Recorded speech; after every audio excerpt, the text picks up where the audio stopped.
أنا أسمي القلب المزهرية الكريستالية. المزهرية الكريستالية المتلألئة الجميلة خلقها الله، الله نور السماوات والأرض. Nama saya adalah hati, ibarat vas kristal berbentuk bunga. Vas kristal yang berkilauan dan indah yang Allah ciptakan. Dia adalah cahaya bagi langit dan bumi. ومع مرور حياتنا تصبح ضبابية، ومع مرور حياتنا تصبح ضبابية، ثم تتسخ قليلا، ثم تزداد اتساخا وتزداد أكثر، وأحيانا تصبح سوداء. Seiring berjalannya hidup kita, vas itu menjadi buram. Seiring hidup, kita akan semakin buram. Kemudian menjadi sedikit kotor, lalu semakin kotor, dan bahkan menjadi hitam. ما هو هذا الاتساخ؟ الغضب، الحسد، الكذب، حب الدنيا، التعلق، التنافس. أريد أن أكون الأفضل، سأحطمهم، أعمالهم، كل هذا. Apa saja yang membuatnya kotor? Marah, iri, dusta, cinta dunia, keterikatan, persaingan. Aku ingin menjadi yang terbaik. Aku akan menghancurkan mereka. Perbuatan buruk, semua itu. والذنوب بالضبط، كل الذنوب. الذنوب تدخل إلى القلب. ماذا تفعل عملية التطهير؟ Dan dosa ya, semua dosa-dosa. Dosa itulah yang masuk ke dalam hati. إنها عملية ببساطة المزهرية الكريستالية التي أصبحت مع الوقت متسخة. Apa yang dilakukan dalam proses penyucian hati itu adalah proses sederhana. Vas kristal yang seiring waktu menjadi kotor. إذا أردت أن تستخدم هذا التعبير، نعم، ضبابية أنت تقوم بتنظيفها، تلميعها، نعم، تلميعها ثم تعود إلى حالتها الكريستالية الأصلية حيث يكون التركيز. Apa yang dilakukan dalam proses penyucian hati itu adalah proses sederhana. Vas kristal yang seiring waktu menjadi kotor. Jika kita memakai ungkapan itu menjadi buram, maka kamu harus membersihkannya, memolesnya, hingga ia kembali seperti keadaan kristalnya semula.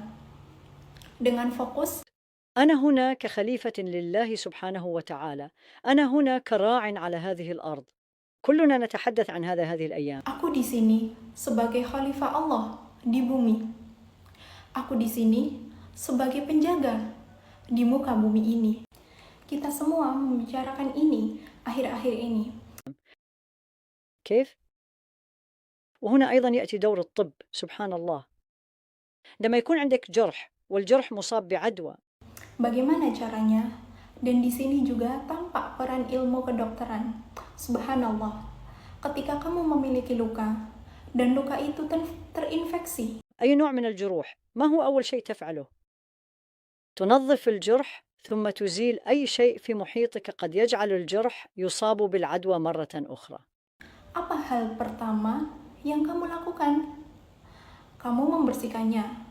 Lalu kamu menyingkirkan hal-hal di sekitarmu yang membuat luka itu terinfeksi lagi. ثم تجلب أشياء تساعد على شفاء الجرح. هذا هو التزكية، هذا هو التطهير. Kemudian, kamu memakai sesuatu yang membantu luka itu sembuh. Itulah tazkiyah, penyucian diri, mengembalikan sesuatu kepada keadaan yang benar. تعيد الأمور إلى نصابها، فالقلب مجروح، الحسد، الغيبة، الكراهية، عدم الإيمان بالله، كل هذه الأمور، أليس كذلك؟ Hati itu terluka karena iri, ghibah, kebencian, lemahnya iman, dan semua itu. Bukankah begitu?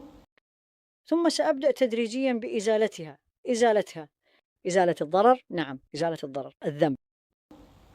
Kemudian, kita mulai menghilangkannya sedikit demi sedikit, membersihkan kerusakannya, menghapus dosa-dosa itu.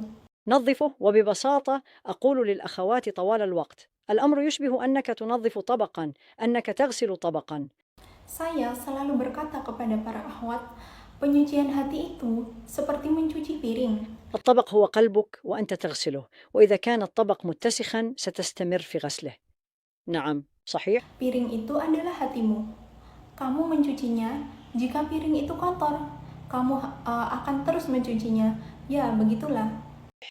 إذن هكذا الأمر. وبالمناسبة تطهير القلب، التزكية، هي واحدة من الرسائل الثلاث التي أرسل الله سبحانه وتعالى النبي عليه الصلاة والسلام محمد من أجلها لنا.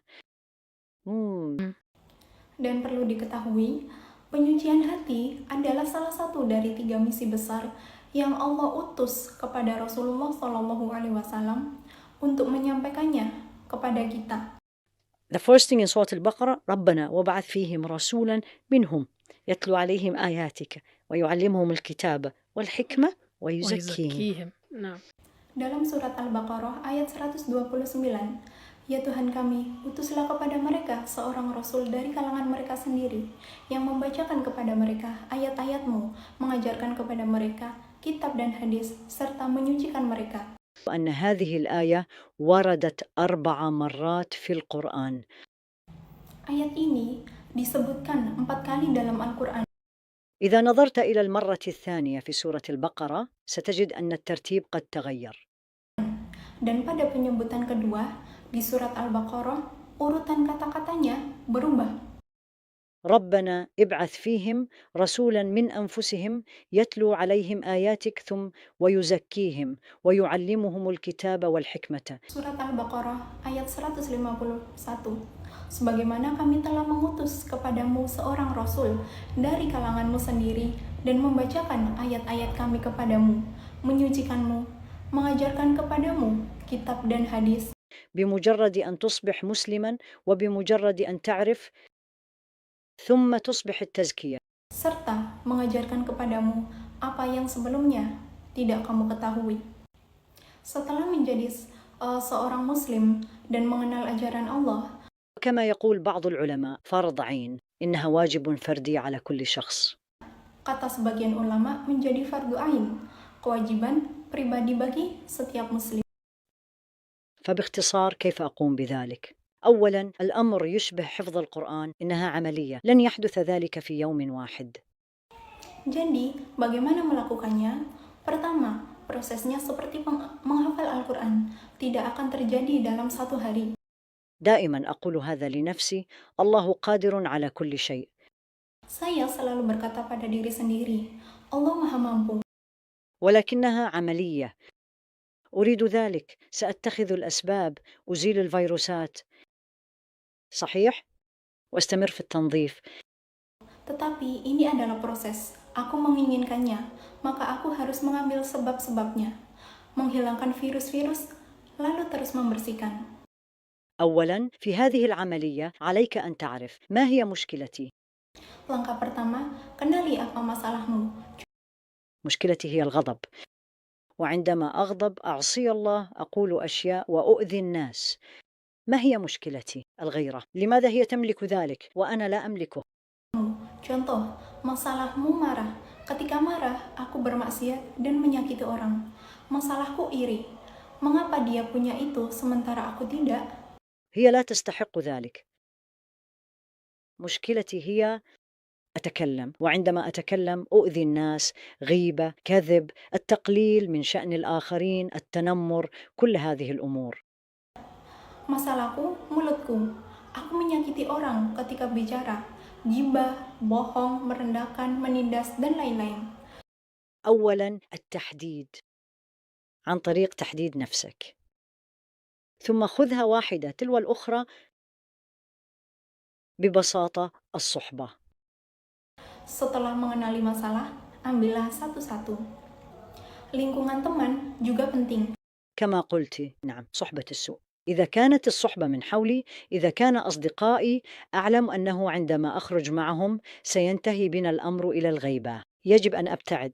Jika aku tahu bahwa teman-temanku membuatku jatuh pada gibah, aku harus menjauh. هذا فيروس بالتأكيد.